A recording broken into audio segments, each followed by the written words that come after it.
반갑습니다. 오늘은 이 본문의 말씀으로 하나님을 알아야 하는 이유, 하나님을 알아야 하는 이유에 대해서 우리 같이 말씀 생각해 보겠습니다. 오늘 본문에 세 사람이 등장합니다. 바나바와 아나니아 그리고 삽비라죠. 이들이 했던 공통점은 복음을 위해 자신의 그 재산을 팔아 하나님 앞에 내놓았다라고 하는 겁니다. 근데 결과적으로 바나바는 존경받는 사람이 되었고 아나니아와 삽비라는 죽임을 당하게 되었습니다. 왜 그렇게 되었는가? 오늘 이것에 대해서 살펴보고 오늘 우리에게 하나님 주신 메시지가 뭔가 한번 깨닫는 시간 갖겠습니다. 본문을 보면요, 교회의 복음 사역을 위해서 성도들이 자신의 밭을 팔아 이렇게 헌납하는 그런 장면이 나오죠. 그 중에 이 세 사람이 성경에 오늘 본문에 기록이 되어 있는데, 먼저 요셉이라고 하는 사람입니다. 근데 사도들이 이 요셉의 이름을 권하고 위로한다라는 뜻을 가진 바나바로 개명을 해주었습니다. 바나바를 통해서 위로를 얻고 또 도움을 받는 사람들이 많았기에 사도들이 붙여준 그런 이름인 것 같습니다.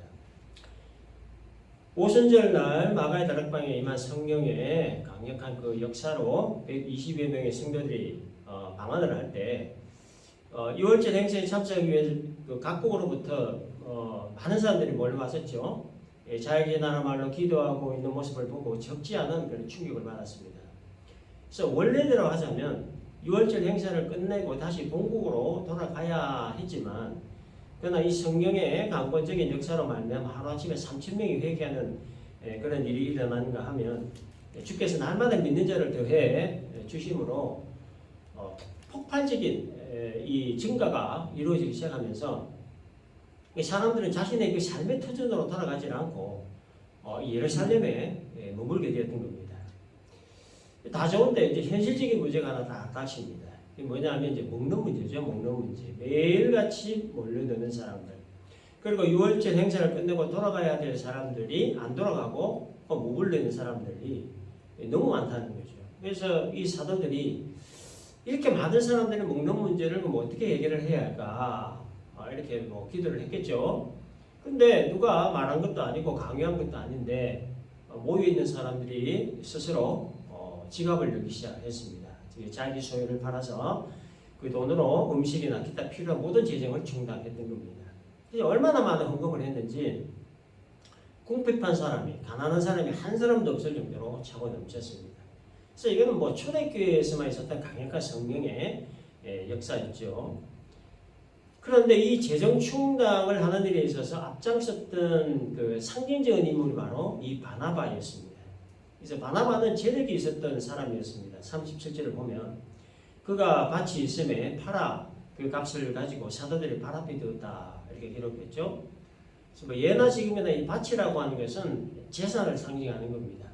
그래서 생계를 유지하고 재산의 기초 단위라고 할 수 있는 게 이 밭인데, 그 밭을 팔아서 먹는 문제와 아울러 교회의 복음 사역을 위해 이렇게 헌금했다 그런 얘기죠.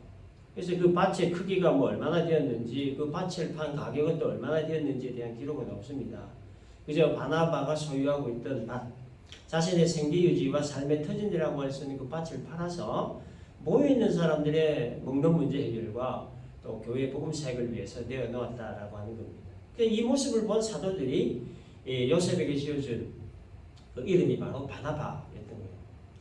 그래서 이 바나바에 대한 기록을 사도행전 여러 곳에서 찾아볼 수가 있는데요. 사도행전 9장을 보면 사울이 회심한 후에 예루살렘에 가서 사도들을 만나고자 했지만 사도들은 이 사울이 회심한 사실을 믿지 않고 여전히 교회를 박해하는 자로 생각을 했습니다. 그래서 바울을 만나지 않으려고 했죠. 그때 이 바나바가 바울을 사도들에게 데리고 가서 바울이 회심한 사건을 잘 또 설명을 해줌으로써 제자들에게 오해를 풀게 됩니다. 그리고 이제 좋은 관계를 맺도록 했어요. 그 다음에 또 사도행전 11장 19절 이하에 보면은 스데반의 순교 이후에 예루살렘의 박해가 이제 시작되었을 때 그 박해를 피해서 이제 성도들이 뿔뿔이 이제 흩어지기 시작했는데, 그 흩어졌던 성도들이 어디로 갔냐면 베니게, 두브로, 안디옥에 이렇게 가게 됩니다. 거기서 이제 복음을 전하게 되죠. 그리고 이제 안디옥에 또 교회가 세워지게 됩니다. 그래서 베니게는 지금의 레바논이고 구브로는 키프로스 공화국인데 이 구브로가 바나바의 고향 출생지입니다. 아무튼 바나바는 이 교회의 그 복음 사역을 위해서 자신의 삶의 터전인 밭을 팔아 헌금함으로써 초기 기독교 복음 전파에 지대한 공헌을 했던 인물이었다 하는 것을 알 수가 있습니다. 그런데 본문 이제 5장 1절을 보면 아나니아와 삽비라라고 하는 부부가 등장하죠. 이 부부도 역시 자신들이 그 소유를 팔아서 교회 복음 사역을 위해 헌금을 했습니다. 그런데 헌금을 조금 남겨놨어요. 땅 판 것을 조금 남겨놨습니다. 그래서 부부가 죽임당하는 끔찍한 일이 발생했습니다. 누가 시켜서 한 일도 아니고 자발적으로 자기 재산 팔아서 내놨는데 재산 판 곳이 얼마나 좀 떼놓고 바쳤다고 해서 부부가 몇 시간 관계로 죽임당했다 이거죠. 이 참 이해하기 어려운 사실은 내용입니다. 하나님이 자비라든지 사랑이라든지 은혜라든지 하는 것에 의심이 갈 정도로 아주 충격적인 사건이 벌어졌던 거죠. 그래서 이 사건은 학자들 간에 대단히 논란이 많은 그런 사건입니다. 그래서 이 자유주의 신학자들은요, 이 사건을 두고 뭐라고 얘기했냐면 이건 실제 일어난 사건이 아니고 헌금은 정직하게 해야 된다 하는 것을 교훈적 차원에서 가르치기 위해 가지고 역사 편집학자들이 삽입한 편집 구절이다. 이렇게 해석을 하기도 합니다. 그러나 이 사건은 성경에 기록되어 있기 때문에 실제 있었던 사건이고 하나님이 이 누가를 통해 이 사건을 성경에 기록하게 하셨던 중요한 의미와 목적이 있다는 거예요. 그래서 이 사건에 대한 전체 내용이나 뜻을 보지 않고 단순히 인간적인 시각으로만 보고 아나니아 삽비라 부부가 헌금을 좀 숨겼다. 그래서 열받은 하나님이 이 부부를 죽여버렸다. 그러니 안 죽으려면 정직하게 헌금해라. 이게 아니죠. 이렇게 해석이 되면 또 심각한 문제가 됩니다. 하나님은 폭군이죠. 그렇게 되면. 그런 이야기를 하는 게 아니라고 하는 거죠. 그래서 우리가 주의 깊게 살펴봐야 될 것은 뭐냐면 이 아나니아와 삽비라 부부가 자신의 소유를 팔아서 헌금을 하려고 했던 동기에 관한 겁니다. 이 부부가 소유를 팔아가지고 내놨던 그 동기가 뭐냐라고 하는 거예요. 결론부터 말씀드리면 바나바에게 쏟아졌던 주목, 칭송, 그리고 박수갈채 이것이 이들의 동기였다라고 하는 거예요. 바나바가 자신의 밭을 팔아서 내놓았던 것은 정말 그 공동체의 필요를 채우기 위한 정말 순수한 동기였습니다. 그 순수함이 사람들에게 그대로 전달되었던 거예요. 그래서 바나바를 주목했어요. 칭찬했습니다. 박수갈채를 보냈던 거예요. 근데 그것이 도화선이 되어가지고 다른 사람들에게도 이제 자신의 것을 내놓기 시작을 했다는 거예요. 사도들이 이제 깊은 감명을 받았던 겁니다. 그래서 바나바라고 하는 이름까지 지어질 만큼 인정을 받게 되었던 거예요. 이 아나니아와 삽비라 부부가 이 바나바에게 쏟아지는 인정이나 칭송이나 박수갈채를 다 받던 거예요. 부러웠습니다. 그리고 인간적인 욕심도 생겼어요. 그래서 부부도 자신의 재산을 팔아 공동체를 내놓았습니다. 여기까지는 바나바와 똑같은 행동이었다는 거예요. 그런데 문제는 이들의 동기였다는 거예요.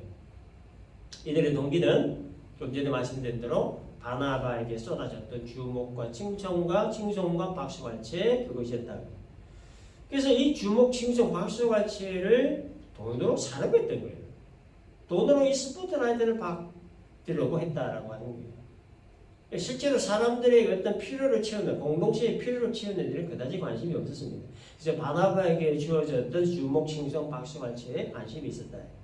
그와 같은 어떤 숨은 동기를 가지고 사도들 앞에 소유를 가지고 왔던 거예요.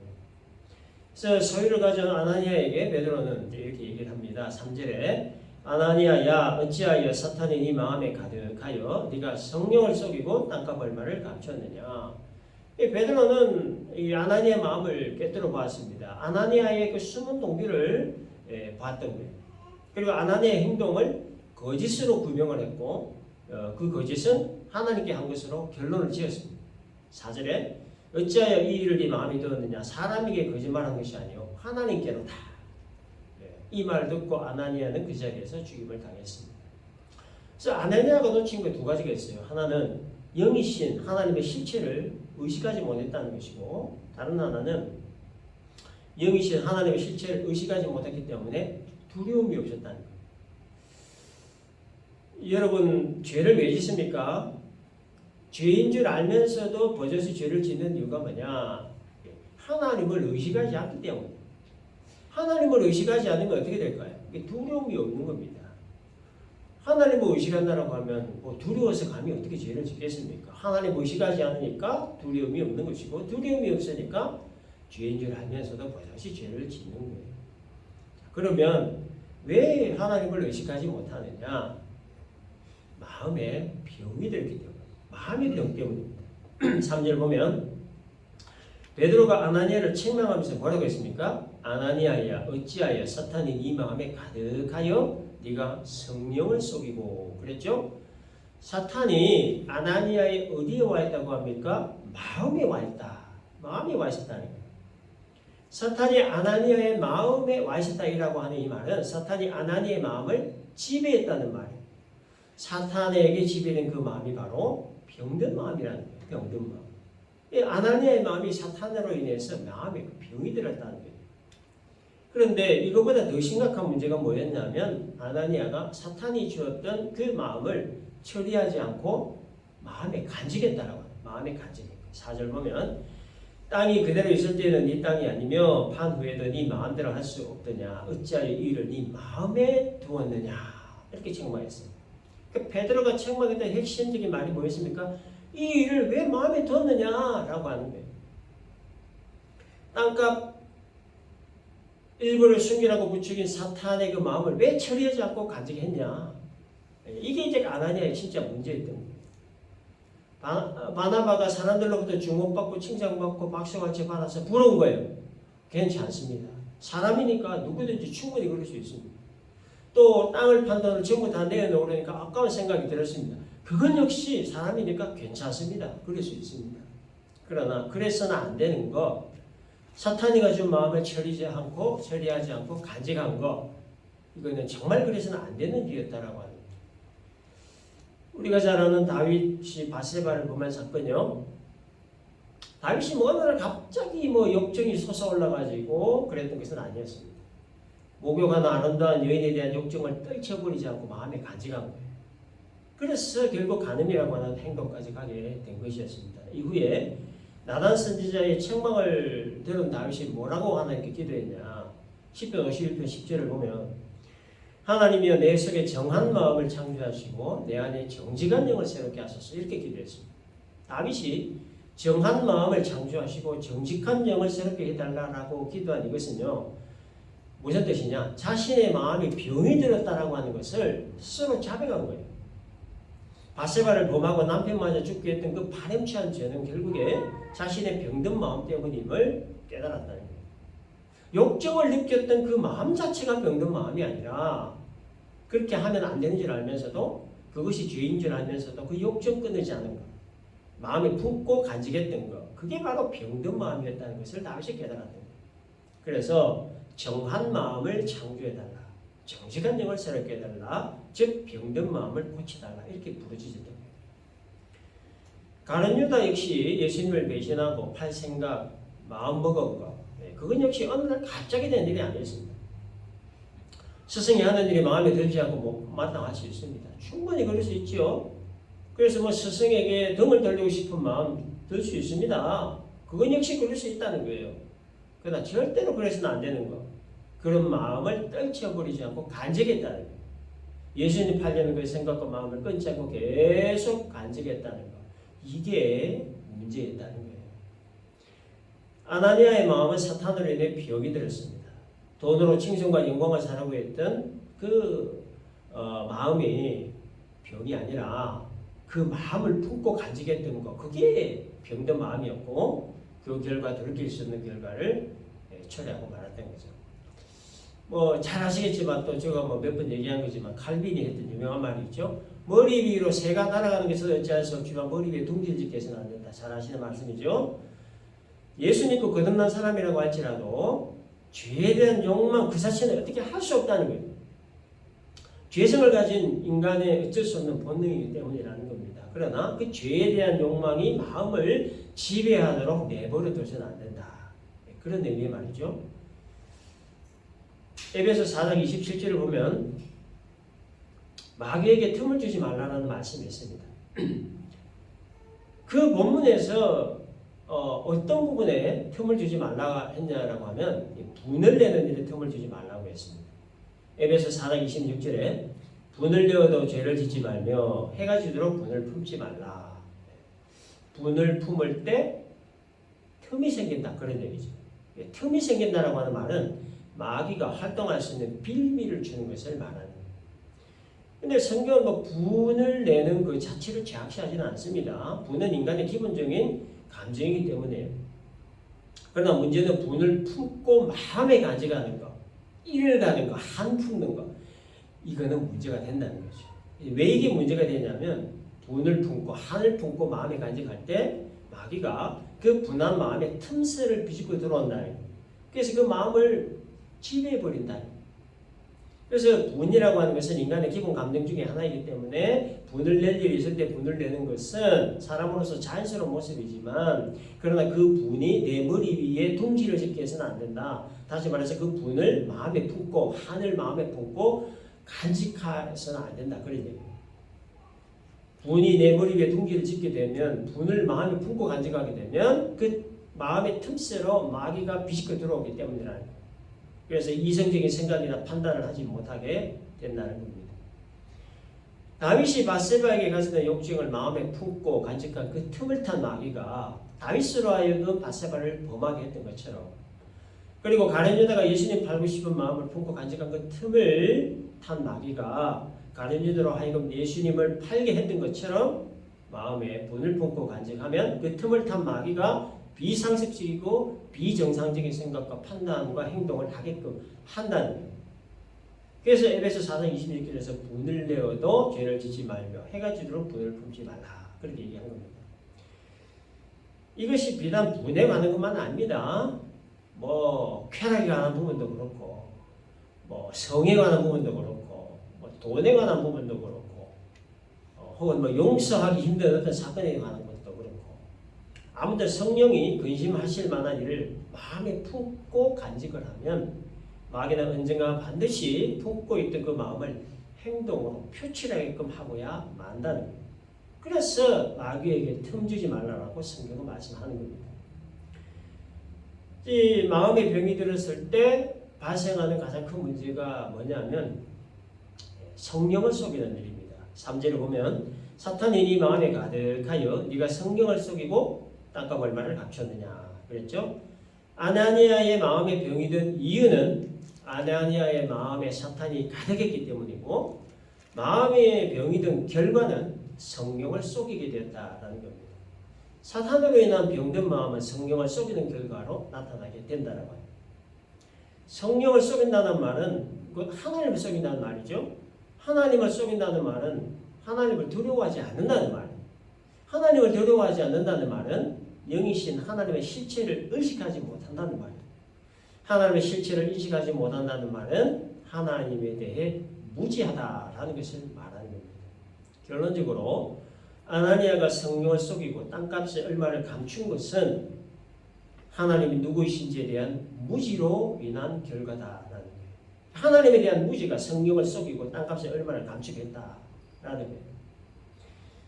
하나님에 대한 무지, 이것이 바로 사람의 마음을 병들게 하고 눈을 어둡게 하고 영적인 감각을 무디게 해서 하나님 앞에 방자히 행하게 하는 거예요. 노아시대 사람들이 물로 심판당한 이유가 뭡니까? 하나님 앞에 방자히 행한 결과죠. 소돔과 고모라가 불로 심판당한 이유 역시도 하나님 앞에 방자히 행한 결과입니다. 바로 왕과 그 군대가 멸망당한 이유도 하나님 앞에 방자히 행한 결과예요. 바벨탑을 쌓았던 사람들이 흩어지게 된 이유도 하나님 앞에 방자히 행한 결과였습니다. 이러한 결과가 초래된 이유가 바로 하나님에 대한 무시 때문이었다. 그래서 호세아 선지자가 호세아 4장 6절에서 내 백성이 지식이 없으므로 망하는도다 이렇게 탄식하면서 호세아 6장 3절에서 여호와를 알자 힘써 여호와를 알자 이렇게 외쳤던 것이고 또 호세아 6장 6절에서는 나는 인애를 원하고 제사를 원하지 아니하며 번제보다 하나님을 아는 것을 원한다라고 하는 하나님의 마음을 대변해서 호세아 선지자가 외쳤던 거예요. 하나님에 대한 무지는 결론적으로 너도 죽고 나도 죽고 모든 사람이 죽고 모든 나라를 죽게 하고 망하게 하는 가장 악한 일이다. 그러므로 하나님을 아는 것이 굉장히 중요합니다. 이거는 생존의 문제가 달려있는 문제이기 때문입니다. 그래서 여러분, 이 신앙생활이라고 하는 것은 뭐가 같으냐면 하나님을 알아가는 과정입니다. 하루 이틀, 1년, 2년, 10년, 20년 지나면서 하나님을 더 많이, 더 깊이 알아가는 과정. 그 과정이 신앙생활이고, 이 과정을 통해서 하나님의 성품으로 조금씩 변화되어 가는 것, 즉 성화를 이루어 가는 겁니다. 지금도 세상 많은 사람들이 하나님을 모른다 이렇게 부정하죠. 근데 성경은요, 사람들이 하나님을 알 수 있는 방법을 마련해 주셨다라고 기록되어 있습니다. 로마서 1장 20절 보면 창세로부터 그의 보이지 아니하는 것들 곧 그의 영원하신 능력과 신성이 그가 만드신 만물에 분명히 보여 알려졌나니 그러므로 그들이 핑계하지 못할지다 이렇게 말하고 있습니다. 하나님이 창조하신 창조물에 하나님의 능력과 신성을 부여하셨다 그러네요. 이것을 신학적인 용어로 일반 계시 혹은 자인 계시라 합니다. 들어보셨죠? 계시라고 하는 것은요, 하나님이 자신을 인간들에게 나타내셔서 자신의 뜻을 알게 하는 것을 말하는데, 그래서 이 계시에는 일반 계시, 특별 계시가 있어요. 일반 계시는 다른 말로 자연 계시라고 합니다. 이것은 하나님이 창조하신 천지 만물을 통해 하나님 자신을 나타내신 것을 말하는 거예요. 작품을 통해서 그 작품을 만든 사람의 성품이나 사상 같은 것들이 나타나듯이 우주 만물, 대자연 속에 있는 이 신비하고도 놀라운 현상들 속에 하나님의 능력과 신성, 즉 계시가 담겨 있다는 거예요. 태양을 중심으로 한치의 오차 없이 지구의 자전과 공전을 통하여 생명체들이 생명을 유지하며 살아갈 수 있도록 하신 그 놀라운 우주의 조화. 때가 되면 어김없이 찾아오는 봄, 여름, 가을, 겨울의 뚜렷한 사계절, 그리고 그 계절에 맞는 기온과 나타나는 여러 가지 현상들, 약육강식이라고 하는 동물들의 그 먹이사슬 구조, 이 모든 것들이 하나님의 신성과 능력, 계시를 보여주는 것들이라는 거예요. 하나님은 이렇게 천지 만물을 지으시고 그 지으신 천지 만물을 보존하시고 세밀하게 섭리하시고 통치하심으로 말미암아 광활한 우주의 질서를 유지하심으로 수많은 생명체들이 일정한 법칙으로 생명을 번식하면서 살도록 하셨던 겁니다. 이 모든 것들이 하나님의 전능하심과 전지하심 그리고 통치하심을 나타내는 것들입니다. 이거를 이제 일반 계시 혹은 자연 계시라고 하는 거예요. 하나님은 이렇게 자신의 창조물들을 통해서 자신의 능력과 신성 이렇게 나타내 보여주셨기 때문에 20절 끝에 뭐라고 하냐면 그러므로 그들이 핑계하지 못한다라고 얘기합니다. 하나님이 어디에 있느냐? 하나님 보여주면 믿겠다. 하나님을 보여주지 못해서 내가 못 믿겠다. 이런 핑계 될 수 없다는 거죠. 하나님은 분명히 하나님이 창조하신 자연 만물들 속에 우주 만물 속에 하나님의 능력, 신성 분명하게 부여하셨고 그 자연 만물을 통해서 어렴풋이라도 하나님의 존재를 알 수 있도록 하셨기 때문이라는 거예요. 근데 문제가 하나 있습니다. 죄로 인해 오염된 영의 상태에서의 인간은 일반 계시, 이 자연 계시를 통해서 하나님을 알기에는 여러 가지 제약이 많습니다. 로마서 1장 21절을 보면 하나님을 알되 하나님을 영화롭게도 아니하며 감사하지도 아니하고 오히려 그 생각이 허망하여지며 미련한 마음이 어두워졌다 이렇게 기록되어 있습니다. 여기 하나님을 알되 할 때 이 알미라고 하는 것은 신존재에 대한 막연한 알을 말하는 거예요. 막연한 알, 추상적인 알. 자연 만물을 보면서 신이 있기는 분명히 있는 것 같은데 어떤 신인가를 정확하게 모르는 상태를 말하는 거예요. 그래서 이유가 뭐냐면 생각이 허망하여지며 미련한 마음이 어두워졌기 때문이라는 겁니다. 이게 이제 생각이 허망하여졌다, 미련한 마음이 어두워졌다라고 하는 이 말의 의미는 영이 오염된 상태의 결과적인 모습을 말하는 거예요. 영이 오염되어 있기 때문에 그런 상태이기 때문에 신존재를 정확하게 알 수가 없다는 겁니다. 하나님을 알 수 있는 유일한 영이 오염되었기 때문에 하나님을 정확하게 알 수가 없다는 거예요. 그래서 자연 만물들을 보며 신이 있긴 있는데 어떤 신인지 정확하게 몰라. 그래서 막연한 생각으로 돌탑 쌓아놓고 그 앞에 기도하고 촛불 켜놓고 기도하고 굴 앞에 물 떠나놓고 기도하고 썩은 고무나무 앞에서 빌고 기도하는 거예요. 산에 가면 산신령이 있는 것 같고 강에 가면 강신이 있는 것 같고 바다 가면 바다신이 있는 것 같아요. 어렴풋이 그저 막연하게 신의 존재를 느낄 뿐인 겁니다. 그래서 뭐 산신이든 강신이든 바다신이든 어떤 신이든지 나를 지켜주면 된다. 그래서 온갖 종류의 우상들을 만들어 놓고 그 앞에 빌고 절을 하는 거예요. 이게 이제 일반 계시, 자연 계시의 한계입니다. 한계. 그래서 이 어리석고 답답한 인생들을 불쌍히 여기신 하나님이 자신의 존재를 명확하게 알 수 있도록 특단의 조치를 취해 주셨는데 그게 바로 특별 계시입니다. 하나님을 올바로 알고 하나님과의 올바른 관계를 맺도록 하시기 위해 주신 것이 특별 계시인데 그 특별 계시의 최절정이 바로 예수님이에요. 예수님의 성육신이라고 하는 이 특별 계시를 통해 오염된 영을 회복시키시고 깨끗하게 하심으로 하나님을 올바로 보고 올바로 알 수 있도록 배려를 해주셨던 겁니다. 그리고 하나님은 인간의 지혜, 지식의 한계를 아시고 그 특별 계시들을 문서로 기록하여 영구 보존하도록 하신 것이 있는데 그것이 바로 성경입니다. 그래서 성경은 하나님의 특별 계시가 기록된 유일한 책입니다.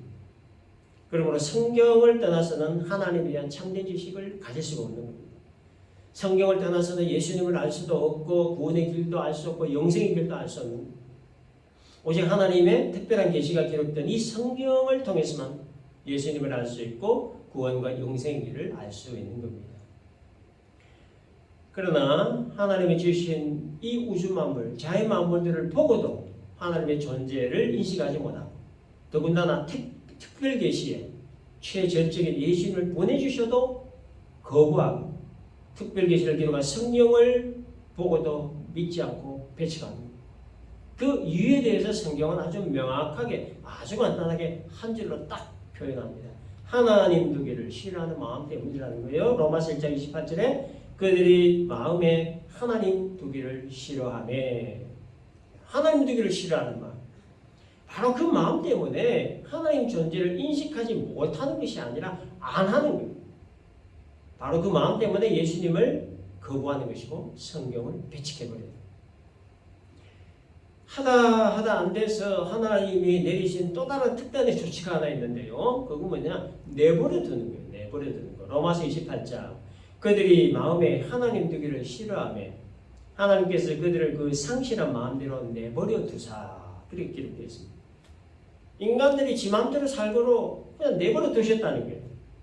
그 내버려 두시니까 어떤 일이 벌어졌느냐? 로마서 1장 28절 뒤에 보니까 합당하지 못한 일을 하게 하셨다. 이렇게 기록되어 있습니다. 그리고 그 합당하지 못한 일들이 어떤 일들인가에 대해 로마서 1장 29절 이하에서 쭉 열거를 하고 있어요. 불의, 추악, 탐욕, 악의, 시기, 살인, 분쟁, 사기, 악독, 수근수근, 비방, 능욕, 교만, 자랑, 악을 도모, 부모 거역, 우매, 배약, 무정, 무작위 등등과 같은 것들. 그리고 로마서 1장 32절에서 그들이 이 같은 일을 행하는 자는 사형에 해당한다고 하나님께서 정하심을 알고도 자기들만 행할 뿐 아니라 또한 그런 일을 행하는 자들을 옳다 하느니라 이렇게 기록되어 있습니다. 사형에 해당하는 일, 즉 하나님의 심판으로 멸망당할 일이라는 것을 뻔히 알고도 이런 일을 행한다는 거예요. 뿐만 아니라 주변 사람들은 그런 일을 행하는 사람들을 옳다고 한다는 거예요. 쉬운 예가 동생이 아닙니까? 그거는 명백하게 성경에서 죄로 규정하고 하나님 심판받는다고 규정해 놓은 건데 그걸 뻔히 알면서도 하는 거예요. 그 더 웃기는 거는 그런 일 하는 사람은 옳다라고 이렇게 막 해준다는 거예요. 저기 뒤에도 보면 저 있잖아요. 저 계기들 다 환영한다고 학교에서 이 공립학교에서 다 그러고 있지 않습니까? 그 이유가 뭐냐? 마음에 하나님 두기를 싫어하기 때문이에요.